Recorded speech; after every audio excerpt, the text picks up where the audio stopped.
Bonjour à tous et bienvenue. J'ai le plaisir de recevoir aujourd'hui Bertrand Jacob qui va nous parler de Facebook Ads et de comment être remarqué, comment dans cette ère post-Covid, soyons positifs, alors que tout le monde ou de plus en plus de personnes sont digitales et font de la pub, comment qu'on fait Bertrand pour se faire remarquer. C'est ce qu'on va aborder aujourd'hui. Bonjour Bertrand. Bonjour Émilie, quelle joie d'être avec toi ce matin. Ah ben écoute, je vois plus que partager, tu le sais, hein. C'est un vrai bonheur de te recevoir et de passer du temps avec toi, oui, tu le sais. Donc Bertrand, toi, tu as une agence qui est l'agence Vivanor et vous êtes donc spécialisé dans, entre autres, Facebook Ads, mais vous faites pas mal d'autres choses et donc vous aidez vos clients à faire des campagnes de pub Facebook qui cartonnent, qui marquent les esprits, qui font en sorte qu'on clique et qui font en sorte surtout qu'on achète après parce que sinon, ça n'a aucun sens. Donc, on va aborder plusieurs choses aujourd'hui. Et dont, voilà, au programme, on aura, je vous le donne dans le mille, comme ça vous restez, et je suis sûre que Bertrand va expliquer ça avec un tel brio que vous allez rester scotché, moi de même. Donc, on va voir les nouvelles règles de Facebook, puisqu'il y a vraiment pas mal de choses qui ont changé, les éléments pour créer une publicité qui cartonne, les 5 pièges à éviter absolument et les 3 astuces qui vont vous permettre de vous distinguer de la concurrence. Alors, on se laisse la latitude, Bertrand et moi, d'ajouter des points en fonction des besoins et de ce qui fait sens. Mais je pense que j'ai un petit peu tout dit. Qu'en penses-tu, mon cher ami? Chaud patate. Chaud patate. Eh bien, écoute. Alors, je te propose qu'on commence Qu'est-ce que dirait la directement. poulpe? Comme dirait la poêle, c'est ça, chaud, la patate. Ouais, il y a pas de patate dans la mer, Non, mais c'est ce que sous je me la dis. poule, Qu'est-ce quoi. que dirait la Ouais, poulpe? c'est ça, tout à fait.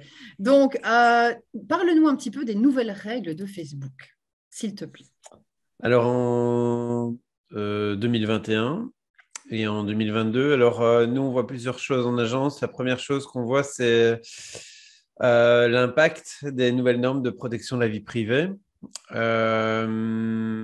Il y a un deuxième impact, c'est les changements que Apple a fait pour s'y retrouver et donc qui diminue aujourd'hui la traçabilité des campagnes, donc la prise d'informations. Donc, ils sont toujours en train de s'organiser pour nous permettre de continuer à collecter des informations. Alors, c'est un peu technique, mais en vrai, avant, quand vous vous rendiez sur un site Internet, il pouvait y avoir entre 0 et 35 traceurs de qui est venu sur le site, qui vient sur le site, etc.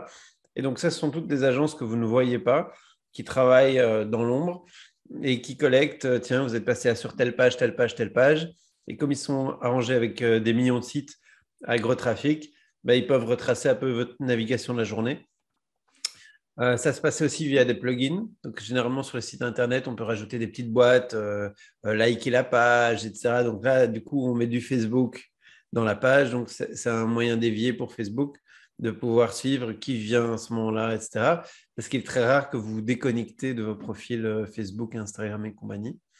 Le trafic s'étant dévié ces dernières années sur le téléphone mobile. Les acteurs qui vendent les téléphones mobiles se rendent compte qu'il y a des milliards à faire avec la publicité et que c'est d'autres qui les font. Donc, ça les chatouille un petit peu. Et donc, cette année, ils ont un petit peu diminué les possibilités pour des publicitaires de tracer les informations. Ce que nous, on est en train de voir, c'est qu'en fait, aujourd'hui, on navigue de site en site. On va sur un site, donc on fait www.monsite.com. Et en fait, vous avez une expérience. Et généralement, on va mettre les traceurs et les petites souris. Je dis souvent que c'est la petite souris dont les mamans rêvent. C'est la petite souris qu'on met sur un coin de la pièce et qui sait tout ce qui se passe dans la pièce. Et puis après, qui peut t'aider à envoyer la publicité aux bonnes personnes au bon moment. Et eh bien, aujourd'hui, c'est là où il y a une couche de protection qui est mise en place par des outils comme Apple ou par des régulations européennes. Et en fait, ce que font les serveurs, enfin, ce que font les, les géants du web aujourd'hui, c'est qu'ils vont une couche plus loin. Donc, c'est qu'ils arrêtent la traçabilité sur le site que toi, tu vois. Mais quand tu vois un site, il y a des données qui sont derrière, il y a des serveurs. Enfin, on voit des 1 et 0 qui sont mis en image finalement.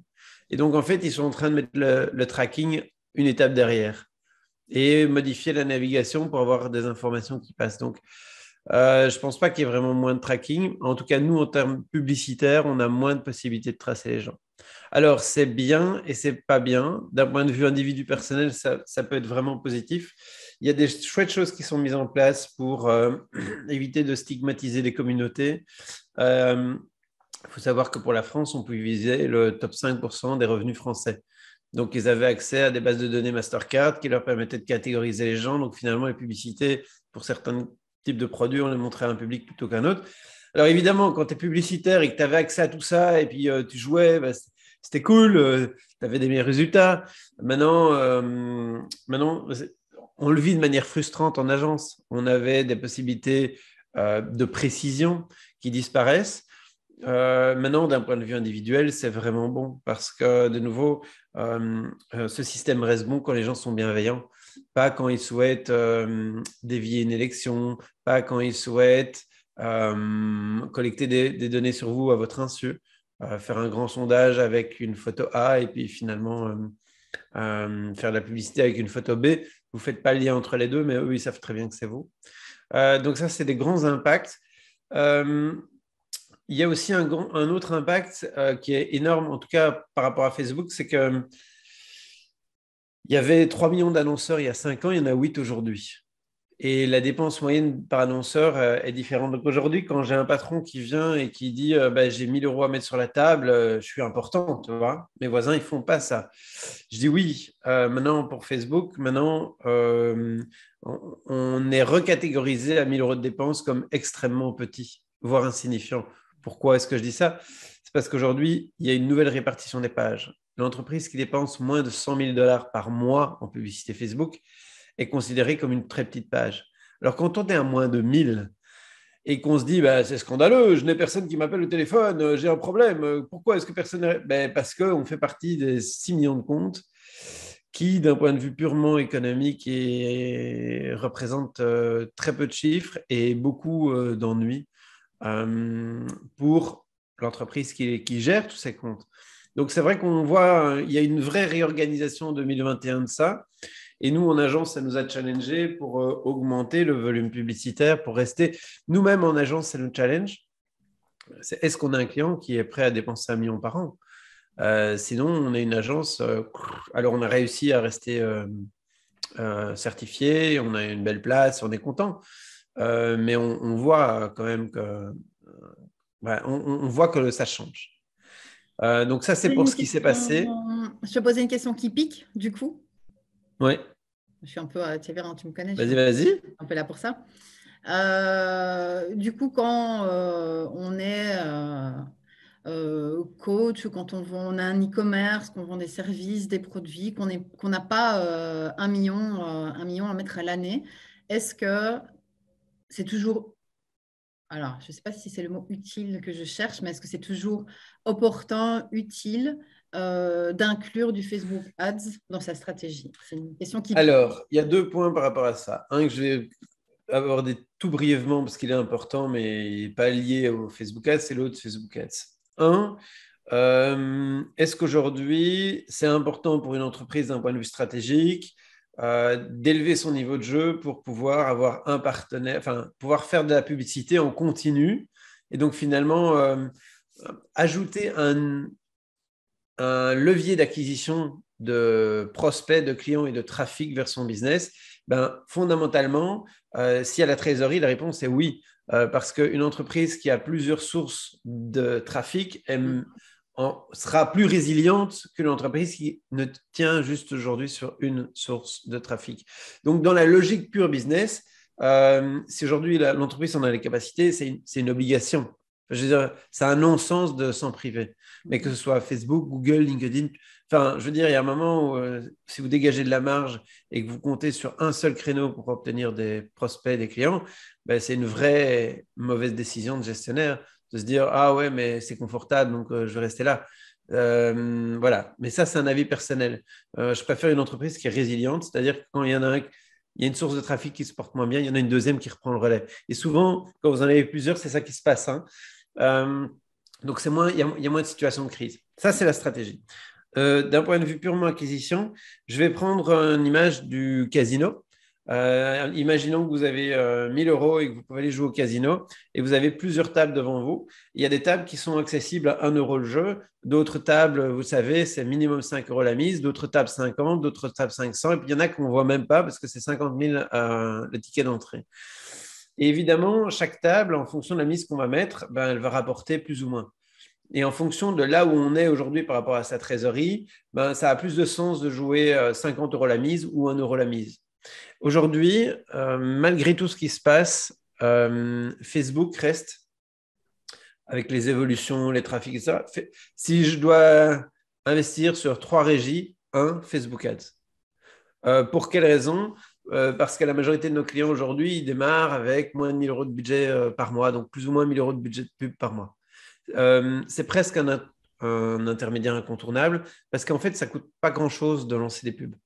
C'est vrai qu'il y a des contraintes techniques, etc. Mais en vrai, aujourd'hui, d'un point de vue publicitaire, c'est une table de jeu à 1 euro. Donc, tu peux jouer à 1 euro et regarder ce que ça donne. Ensuite, tu as la régie Google Ads. Là, ça va te coûter 5 euros. Alors là, on parle de biens de consommation, mais on parle B2B aussi. Donc, le nombre de services professionnels qui est vendu à Facebook reste quand même important.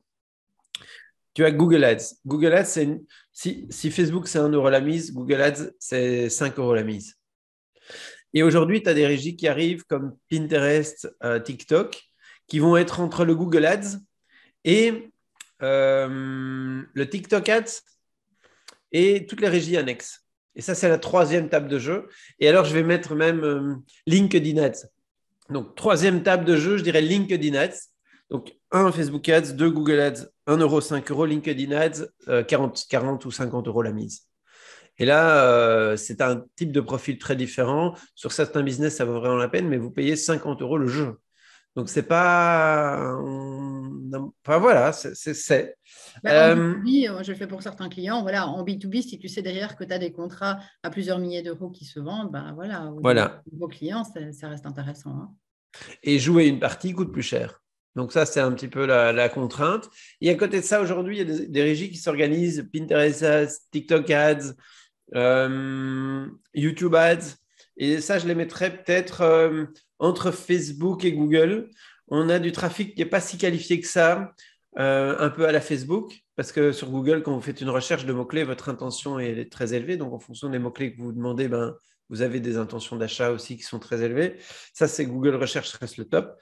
Mais là, on a des régies qui se positionnent. D'un point de vue technique, elles sont derrière. Possibilité d'utilisation, possibilité de ciblage, possibilité d'organisation, mais il y a des résultats qui sont obtenus. Donc là, mais généralement, nous, si les clients démarrent, c'est Facebook Ads en premier, plus simple, plus facile, du volume, bam, de la data, on analyse, on optimise, Google Ads et ensuite régie tiers, que je viens de te citer. Ouais. Et alors, ça m'amène à un petit truc. La question qu'on se pose aujourd'hui en agence, c'est on a 2-3 pistes qui bousculent les entreprises, mais tant mieux. On a 2-3 pistes. En fait, c'est quelle est la publicité que je vais pouvoir montrer partout. Et ça, c'est intéressant aujourd'hui. On se dit, tiens, on a 2-3 idées que je viens de partager sur finalement quelle est la publicité que je peux faire une fois, mais que je peux mettre partout. Et on va se retrouver, pour pas faire languir, on va retrouver beaucoup de publicités aujourd'hui, vidéo un peu à la Instagram Reels. C'est-à-dire une courte vidéo où finalement tu montes des bullet points, tu offres un environnement, un petit peu de musique. Donc on est sur la vidéo TikTok, mais promue dans un PowerPoint, quoi. Donc rendue sérieuse. Et ça, on arrive à la publier exactement sur toutes les régies. Et donc on est plutôt sur de la vidéo. Parce que les images ne passent pas partout, les vidéos passent partout. Donc ça, c'est l'avantage de la vidéo aujourd'hui. Et donc, du coup, ça veut dire qu'on peut avoir une même communication multiplateforme en même temps, courte, addictive et efficace. Voilà. On pourra encore discuter des heures de ce point, mais on va, à mon avis, l'aborder dans les autres points. Donc, si tu me dis maintenant, enfin voilà, si on aborde un peu les éléments clés d'une pub qui cartonne, de ce que toi tu as vu. Donc voilà, maintenant tu parles un peu d'uniformisation, de vidéos, etc. Dans ce que tu nous as partagé, quels sont selon toi les points clés incontournables d'une pub qui cartonne indépendamment, ou alors voilà, si tu trouves que ça fait sens peut-être de scinder en fonction du réseau, mais tout réseau confondu, c'est quoi les éléments clés incontournables que tu es obligé d'avoir? Alors, visuel. Aujourd'hui, j'ai un biais, j'ai des œillères qui sont liées à la performance. C'est-à-dire qu'aujourd'hui, nous, notre objectif, c'est de faire une rentabilité. Notre rentabilité moyenne sur 4 ans, elle est toujours x4. Ça fait 5 ans qu'on a une rentabilité x4 de moyenne. Donc, ça veut dire qu'on ne s'autorise pas tout ce qu'une agence de com s'autoriserait. Donc, on aime bien les visuels. Mais donc, en vrai, si on veut du résultat, il y a un aspect technique aujourd'hui incontournable. Donc, avant même de penser à de la publicité, il y a des optimisations de suivi et de mise en place qui étaient neutres, voire non intéressantes il y a un an. Aujourd'hui, sans ça, il n'y a pas de résultat. Donc ça, c'est la face obscure de la médaille, mais en vrai, c'est important. 2,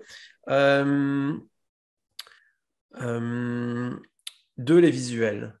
Que ce soit la visuelle, alors si c'est une image, les visuels de clients sont très impactants. Les visuels des personnes, l'autorité est très importante et la proximité avec le public cible est très important. Alors, en prenant un peu de recul, je te dirais qu'on est un peu, pour le moment, à mon avis, pendant 2-3 ans encore dans l'ère des influenceurs.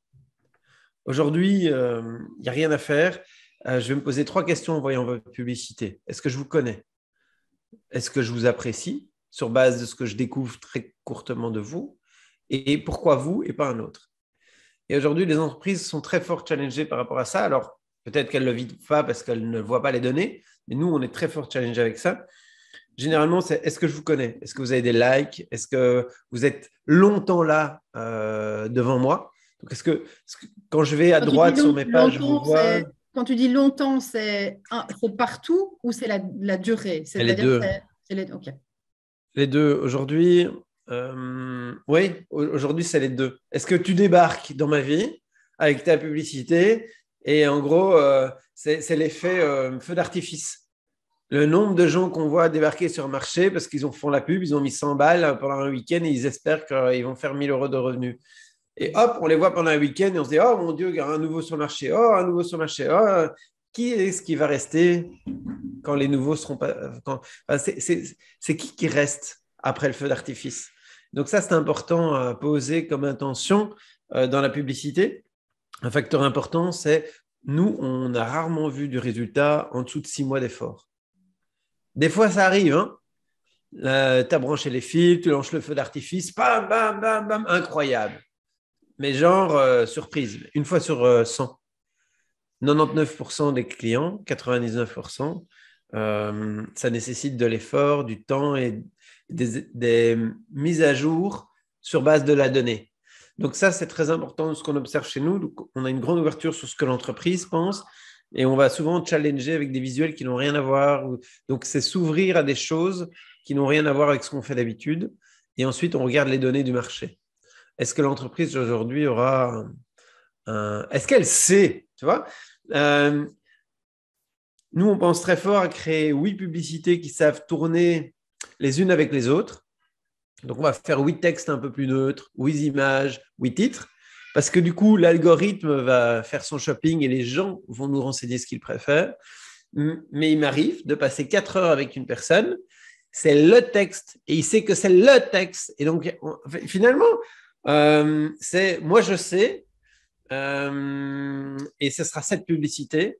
Et donc, voilà, point. Et d'un autre côté, il y a et si je ne savais pas tout? Et si le marché pouvait m'enseigner? Donc, est-ce qu'il y a une porte ouverte dans la création publicitaire on ne va pas se mettre trop de pression et on va attendre que le marché nous redonne comme information. Donc, je dirais une belle proposition de base et une capacité à rebondir dans le temps.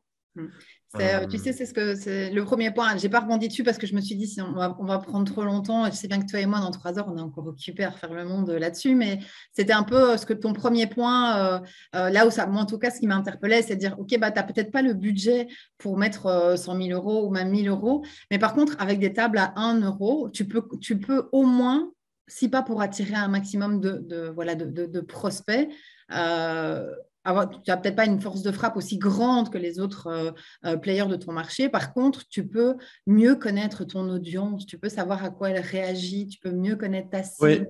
Oui, Et si tu dois, voilà, si tu, c'est ça, enfin, je dirais que ça n'a pas de prix parce qu'une fois que tu testes et tu la connais, tu sais adapter ton image, le cas échéant, tu sais surtout adapter ton discours, tu sais adapter tes visuels, tu sais adapter, tu connais, enfin, voilà, tu les connais, tu peux passer l'info à ton équipe qui a un service qui, du coup, tout ce qui est SAV, mais même tes vendeurs, etc. Voilà, on est vraiment sur de la connaissance client, de la connaissance prospect, de la connaissance du marché. Et ça, je trouve que Facebook permet vraiment de le faire avec brio, en scindant les audiences, etc. On peut vraiment jouer sur pas mal de choses. Et mine de rien, ces aspects-là fournissent aussi des éléments de vente, des arguments et qui permettent d'enrichir. Et ça, pour le coup, à moindre coût. Voilà. yes. Et si le coût aujourd'hui est une contrainte, c'est vrai qu'on a toujours envie de faire une publicité pour 2 millions de personnes. En gros, ça, c'est un peu la logique, c'est un peu l'ego, c'est le fantasme. Ça y est, je suis président de la République, en gros, j'ai 10 000 euros, tout le monde va me voir en France. Bam, allez, on y va. C'est intéressant et aussi la démarche et tiens, si je rayonnais j'ai moins de moyens, déjà, j'évite de regarder le voisin. Donc ça, c'est hyper important. C'est important de regarder ce qu'ils font pour nous donner des inspirations, mais pas pour croire que c'est parce que je le vois beaucoup qui fonctionne mieux. Simplement revenir à soi et de se dire, OK, et dans ma région, qu'est-ce que je peux faire en réduisant le volume? 100 000 personnes, c'est déjà dingue. 10 000 personnes, c'est déjà foufou. Et donc, si j'apprenais à connaître les 10 000 de ma région et que j'allais construire là-dessus pour ensuite agrandir le rayon. Donc, ça, c'est aussi une possibilité. Il y a des très, très belles réussites pour des garages automobile où tu as l'équipe de vente qui est mise en vidéo, ça tourne sur du YouTube et donc du coup, tu as les vidéos qui sont en local, donc qui parlent de ta région, vous faites partie de telle région, machin. Donc la pub, elle t'interpelle vachement plus qu'une pub classique que tu verras à la télé pour une autre marque automobile. Donc c'est pas le même plaisir et c'est pas la même proximité. Ouais, on le voit, et c'est pas le même budget. on le voit entre autres tout ce qui est local, que ce soit le SEO Google, etc. Il faut vraiment des bons, donc ils privilégient beaucoup tout ce qui est local. Oui. Ok, alors du coup, les 5 erreurs à éviter, mon cher. Surtout à ne pas commettre. Hier, j'ai fait une première campagne avec une personne qui fait pour la première fois. Et c'est normal, c'est OK. Tu vois? Mais en vrai, il regarde toutes les 18 minutes si ses résultats ont augmenté. Donc, il passe de 1,80 le prospect à 2,25 €. À 1,80, il s'était fixé un objectif de 2 pour donner une idée. Mais à 1,80, c'est le roi du monde, c'est génial, tu as des cœurs et trop génial et tout. À 2,25, c'est une demi-heure plus tard, tu es là. Oh, mais mon Dieu, on arrête, je vais perdre mon argent. On conseille respirer. Mais même nous, tu sais, en agence, des fois, on a des résultats qui sont super ou pas. C'est revenir au centre. Pause. Ce n'est qu'une publicité. Pause. 2, avoir une capacité de rebondir. C'est-à-dire que c'est pas parce que la pub ne fonctionne pas qu'on ne pourrait pas juste changer une image et ça fera toute la différence. Souvent, ça fait toute une différence. Donc, on a en optimisant rien que les images, un peu plus cadrées en noir et blanc, tu l'inverses, tu changes l'image, même sans texte, hein, donc pure image, on peut avoir un x3, x5. Et donc, ça, c'est quelque chose qui est à aller chercher. Donc, juste se donner du temps. Donc, respirer. 2, Capacité à rebondir. faciliter à rebondir dans le temps. Donc, c'est-à-dire, je sais bien comme on est, hein, on a envie d'un truc, paf, on s'organise, paf, on l'a, paf, c'est terminé. À peu près tout ce qu'on veut là maintenant, on peut l'obtenir comme ça. Mais en vrai, j'ai rarement vu ça dans la publicité. Donc, c'est se donner un projet à 6 mois. Est-ce que tu as vraiment mis une heure dans ton agenda toutes les semaines pendant 6 mois? Ah non, ça grince. Ah, C'est un vrai projet ou c'est juste, tiens, j'ai envie de faire le malin devant mon voisin? Ok, bon, là, j'exagère un peu, mais on n'en est pas loin. Euh, Il y a une question qui challenge très fort les clients, et c'est le point 3. Les gens me disent toujours, mais Bertrand, c'est quoi le budget? Alors j'ai un avis, mais avant, je leur demande aussi, peu importe qu'ils vont mettre 10 euros en pub ou 100 000, hein. Donc c'est la même question, c'est si tu vas dormir demain soir, quel est le montant que tu es OK de dépenser pour apprendre? Si tu le perds, tu as appris. Si tu gagnes, tant mieux. On est tous là pour gagner. Quel est l'impact de cette question? C'est qu'en fait, la réponse, souvent, elle n'est pas liée au business, elle est liée à son système nerveux. Et généralement, la personne qui s'engage sur le budget a une décision à prendre sur la pub. Et au plus, elle va aller au-delà de ses moyens, qui sont, par exemple, aujourd'hui 150 euros. Elle va dire, ouais, on va mettre 1005, on va y aller, on va y aller. Et au plus, elle va être là-dedans. Au plus, en fait, cette énergie de crispation va être intégrée dans toutes les réunions, toutes les décisions, tous les choix de texte, etc. Et toutes les réunions de validation. Donc, en gros, c'est là où on va polariser à fond les réunions de débriefing. Et donc là, revenons au centre. Qu'est-ce qu'on peut dépenser pendant 6 mois pour que ça vous chatouille, mais c'est OK. Et si on perd, on perd. Mais on a appris. On a appris que ce n'était pas la bonne audience, on a appris que ce n'était pas le bon texte, on a appris qu'on était nul en pub, ou on a appris qu'on était géniaux. Tu vois? Et on a obtenu des résultats. Donc ça, c'est le point 3. Le point 4,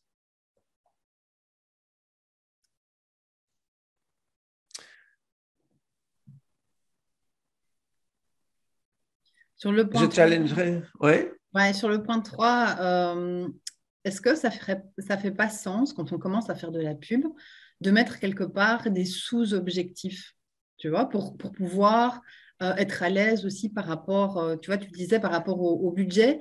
Ben, OK, on sait que l'objectif optimal, l'objectif premier de faire de la pub, c'est d'avoir des nouveaux clients. OK. Mais une fois que tu sais ça, est-ce que tu vois dans cette idée tu vois, d'énergie, de ce que tu as dépensé, etc., est-ce que ça ne ferait pas sens de aussi travailler à des sous-objectifs? Ah ben tiens, je voudrais bien valider là, je sais pas, l'âge précis de mon audience, je voudrais bien valider son métier. Enfin, tu vois, de mettre tout. Est-ce que ça ne peut pas, tu vois, par rapport à ce que tu dis, Oui, je trouve que c'est oui. une démarche Et alors, intéressante. super intéressant. Donc, je change mon point 4 et je rebondis là-dessus.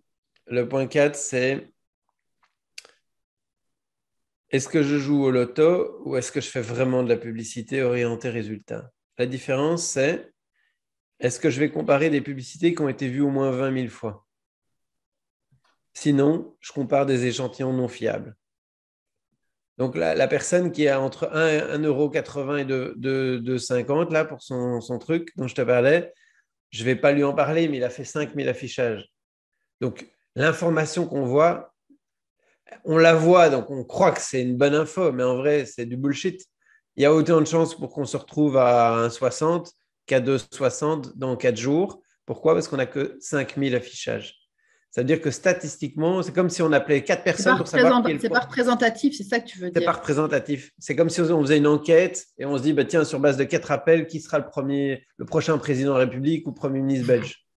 Tu vois, c'est vraiment D'où ça. le Et loto, ouais, en fait. D'où le loto. ouais, mais mais je suis avec mes copains et ouais, non, et attends, j'ai appelé 4 personnes, ce sera un tel. Hein. Ah, j'ai 4. Enfin, il faut se rendre Oui, compte que dont ma fille de 3 ans. So what? donc, tu sais même pas qui c'est les 5 000. Voilà. Donc là, en vrai, il a 5 000 impressions. Je vais pas lui dire ça maintenant. Enfin, je vais donner d'autres infos, mais je vais pas lui dire ce que tu vois n'est pas fiable. Je vais lui dire en réunion d'évaluation parce qu'il n'est pas dans ce mood-là là, pour le moment, à l'instant. Mais en vrai, il y a ça aussi qui se joue. C'est alors oui pour valider des sous-hypothèses. Est-ce que vous avez les moyens? Est-ce que la personne s'est donné les moyens et les ressources pour y arriver? C'est-à-dire qu'en comparant deux images, est-ce qu'elles ont tourné 20 000 fois? Et moi, je te le dis, on fait 600 missions, 800 missions de consultance, les clients ont rarement cette patience, même les plus patients. Genre à 2, 3, 4 000, ok, c'est bon, c'est celle-là.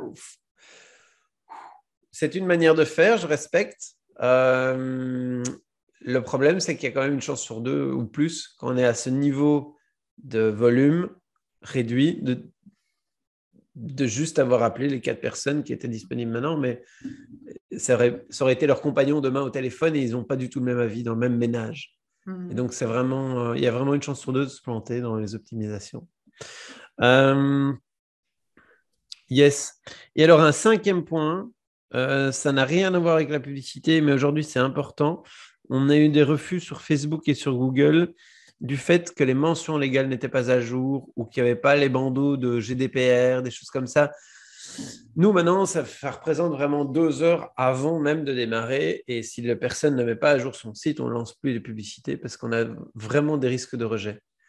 Et on a, pour te donner une idée, on a un client qui nous a pété une durite et raison, enfin, il n'était pas content parce que ses campagnes ne tournaient pas, mais parce que Google le refusait et on lui a demandé juste de mettre le bandeau GDPR. C'était pas son mood, il a mis 1 mois et demi à le faire, mais il l'a mis, paf, 2 jours plus tard, tout rallumé. Donc, tu vois, ça c'est important. Il y a des aspects juridiques et légaux qui sont beaucoup plus importants maintenant qu'il y a 1 an ou 2 ans. Aussi, à cause de tout ce qui s'est passé à cause des élections, aujourd'hui, ils demandent qui est derrière la pub. Avant, tu venais, t'es bouché, t'as 1 000 euros, tu fais ta pub, et puis tu fais ça pour ton association de danse le soir, tout le monde s'en fout. Mais il y a tellement de gens qui font ça dans tous les sens qu'aujourd'hui, ils ont vraiment recadré la situation. Donc, ils veulent savoir quelle SPRL, quelle SA, quelle société anonyme fait quelle pub, domicilié où, est-ce que les informations se retrouvent sur ton site internet, est-ce que juridiquement, il y a une petite phrase qui dit que le site n'appartient pas à Facebook. Donc, voilà, séparation des responsabilités. Enfin, voilà, des détails juridiques. Okay. Voilà. Et on n'est pas vraiment dans la pub, mais aujourd'hui, il n'y a pas de pub performante sans ça. D'accord. Parce qu'ils vont venir visiter ton site web et tu as un score de qualité. Et si il n'y a pas, il n'y a pas de qualité, tu payes plus cher.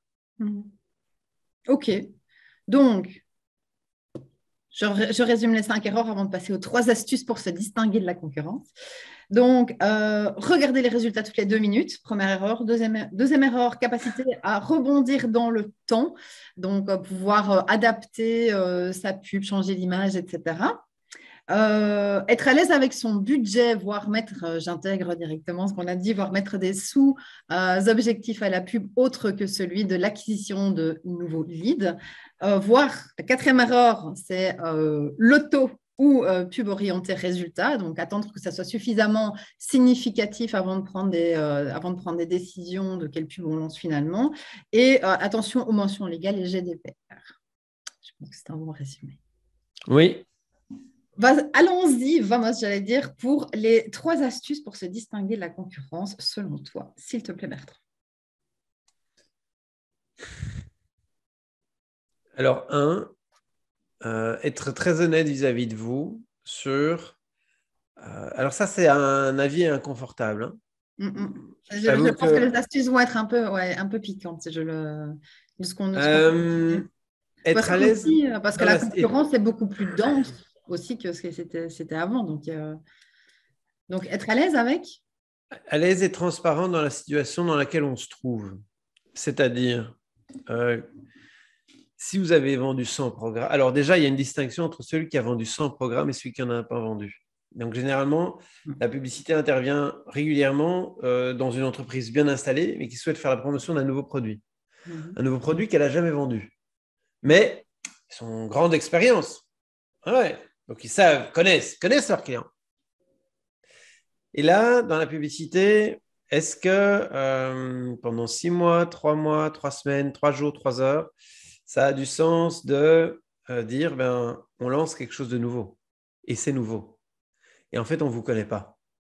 Donc, on va y aller par petites touches, on voudrait vous connaître.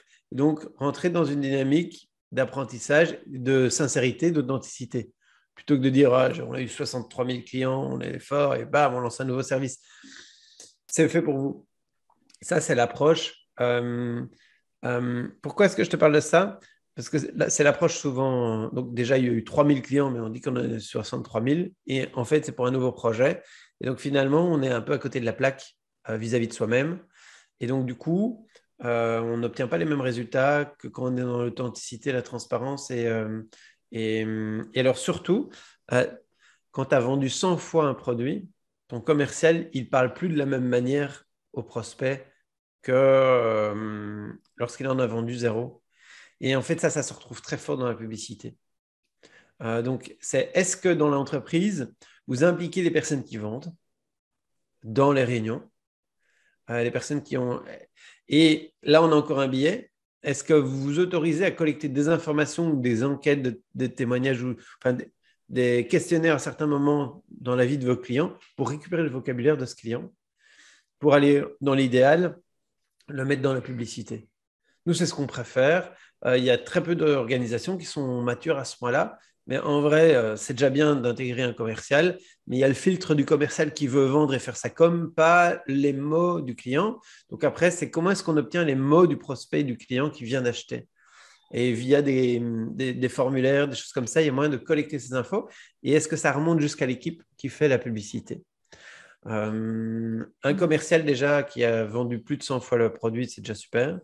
Et un commercial qui dit, bah, écoutez, on a une expérience de 3000 ventes, on a 3000 clients heureux et on lance quelque chose de nouveau. Peut-être c'est le bon moment pour vous de venir nous voir. Voilà, sans non plus rouler des mécaniques, parce que voilà, authenticité, transparence. Dans ce que tu viens de dire, il y a beaucoup de points. Il y a l'honnêteté, l'authenticité, la transparence. Dans ce que tu dis, il y a le fait de booster un produit existant, vs tester quelque part un nouveau produit sur le marché, parce que c'est de ça qu'il s'agit en fait. Hein. Et Oui. le 3, c'est le vocabulaire. Est-ce qu'on récolte le vocabulaire et pour récolter le vocabulaire, il faut des clients et des Du clients prospect. pour ce produit spécifique et pas pour un nouveau produit. Donc déjà, dans cette astuce-là, il y en a 3 qui sont vraiment à scinder, qui sont des astuces ou pas, mais qui sont vraiment des bonnes pratiques à avoir, mais indépendamment dans toute communication, d'ailleurs, que ce soit sur Facebook ou pas, dans les articles de blog qui sont écrits, dans les posts qui sont écrits, dans les témoignages qui sont faits, c'est vraiment reprendre ça et ne pas penser, et c'est ce que tu disais tout à l'heure, ne pas penser qu'on sait. En fait, au plus vite on se dit qu'on ne sait pas et on se positionne comme je vais collecter des informations et je vais mieux comprendre mon audience et ma cible, au mieux en fait. Parce que c'est vrai que j'en ai aussi des clients qui arrivent et qui disent ah ben voilà, moi c'est ça le problème de mes prospects, donc on va écrire des articles là-dessus. Donc les mots-clés AdWords et autres, ou ce qui est recherché, les mots-clés intégrés, c'est ça. Et en fait, quand tu tapes dans des outils comme Keyword Planner, tu te dis il n'y a pas de recherche en fait.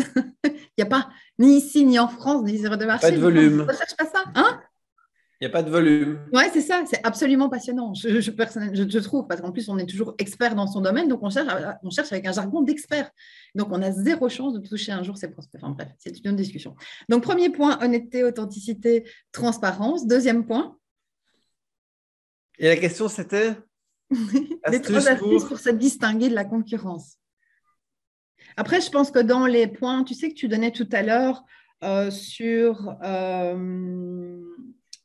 c'était quoi? Sur une pub, une pub qui cartonne. Il y en a des beaux à reprendre. Hein. Je pense qu'il y avait aussi le côté autorité, le côté être présent et qu'on te voit régulièrement, la crédibilité.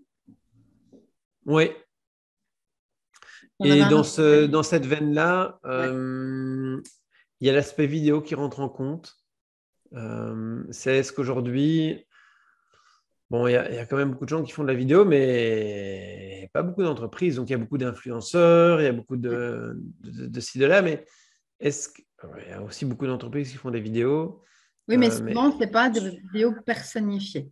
C'est des vidéos. Exactement. Des vidéos ni locales. C'est une vidéo pour la France, quoi, ouais. pour la Belgique, pour la francophonie. Voilà. Ce n'est pas une vidéo pour l'être humain. C'est ça. Pas d'émotion, on ne prend pas de risque en fait. C'est souvent des vidéos qui sont des vidéos safe, quoi. Passe-partout. On fait au mieux, mais en vrai, oui.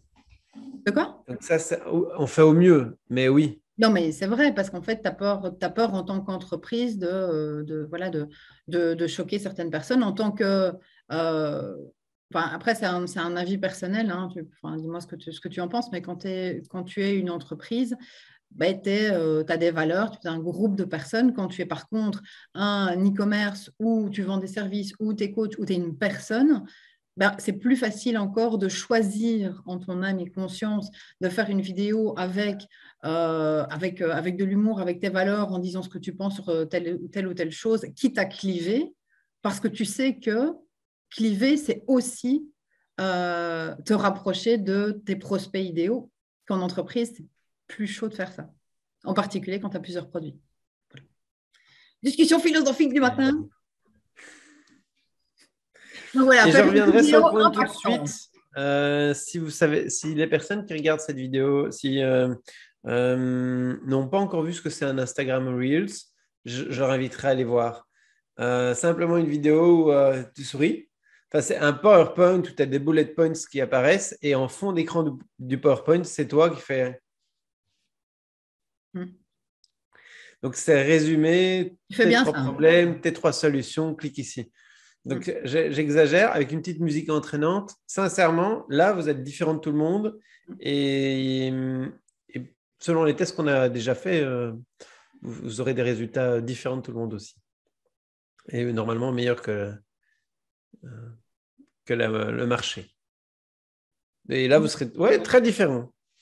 Donc Sur voilà, quelque chose de nouveau. comme Et troisième. alors, de manière très étonnante, on a fait des essais en vertical et horizontal. C'est souvent les formats horizontaux pour le moment qui ont encore la donne, malgré les téléphones portables. Ah ouais, Donc ça, c'est très étonnant. sur Insta. Allez, bon savoir. Oui, Parfait. YouTube, etc. Donc multiplateforme. Hein. Et Facebook. Hein. Mhm. Donc on a fait les deux. Sur Facebook, horizontal a mieux fonctionné. Et on était très étonnés. Ah, Bien, que de pépites. s'il vous Ouais. plaît, je suis effaré. Euh, le nombre d'entreprises qui font des actions, qui font tellement d'efforts pour ramener des gens sur la page contact. Alors, une seule action, toute bête, toute gentille, toute mignonne, toute simple, reviser avec une publicité, faire une publicité Facebook qui dit « Vous venez de visiter ma page contact. Vous ne l'avez pas rempli. Je le sais parce que je sais le tracer. Expliquez-moi pourquoi ou terminez de compléter le formulaire. » Donc, un retargeting simplement sur les pages contact ou les pages de vente. Le nombre de sites où je vais et je ne suis jamais retargeté, alors que j'étais une virgule d'acheter, mais tu sais, un enfant, vous avez entendu les lions peut-être, le téléphone sonne, bam, bam, bam, et pouf, tu as autre chose. Donc, je pense que là, il y a énormément de choses à faire.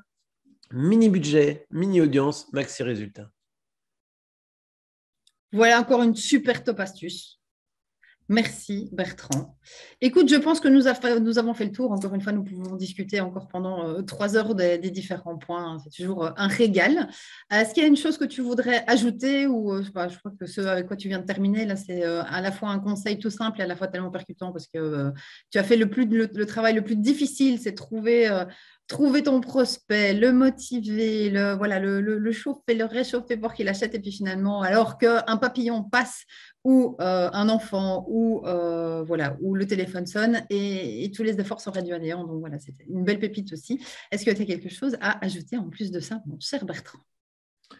En fonction des entreprises et de leur maturité, c'est fou comme on s'organise toujours pour attirer des personnes de nouveau.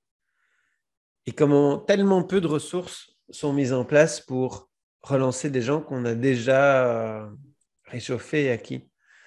Et je te prends l'exemple d'un garage automobile.